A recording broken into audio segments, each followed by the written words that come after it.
Hi అండి అందరికీ. ఇంకొక లంచ్ బాక్స్ రెసిపీతో అయితే మళ్ళీ మీ ముందుకు వచ్చేసాను. ఈరోజైతే నేను మ్యాగీ రైస్ చేస్తున్నానండి.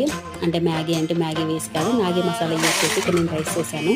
మన ఇంట్లో ఏవైతే వెజిటేబుల్స్ ఉంటాయో అవి చాప్ చేసుకొని చిన్నగా పక్కన పెట్టేసుకోండి. ఫస్ట్ బాండీ పెట్టేసుకొని స్టవ్ పైన ఆయిల్ వేసుకొని అందులోకి కరివేపాకు, జీలకర్ర ఆవాలు, అలాగే మనం కట్ చేసుకున్న వెజిటేబుల్స్ అన్నీ వేసుకొని కొంచెం సాల్ట్ యాడ్ చేసి కాస్త ఫ్రై అవ్వనివ్వండి. అవి ఫ్రై అయిన తర్వాత మనం ముందుగానే ఉడకబెట్టుకున్న రైస్ని వేసేసి అందులోకి మ్యాజిక్ మసాలా, ఇప్పుడు మనకి షాప్లలో దొరుకుతుంది కదా 5 రూపీస్ ప్యాకెట్, అది ఒకటి వేసేసారంటే సరిపోతుంది. ఇందులోకి ఎలాంటి మసాలాలు యాడ్ చేయాల్సిన అవసరం లేదు. లాస్ట్లో ఫైనల్గా సాల్ట్ని చెక్ చేసుకొని ఒకసారి సాల్ట్ని యాడ్ చేసుకొని మొత్తం ఒకసారి మిక్స్ చేసి స్టవ్ ఆఫ్ చేయడమే. వేడివేడిగా మనం లంచ్ బాక్సెస్లోకి అయితే సర్వ్ చేయొచ్చు.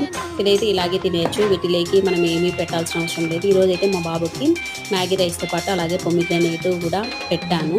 అంతే అండి. ఈ వీడియో మీకు నచ్చితే లైక్ చేయండి, షేర్ చేయండి, అలాగే ఛానల్ని సబ్స్క్రైబ్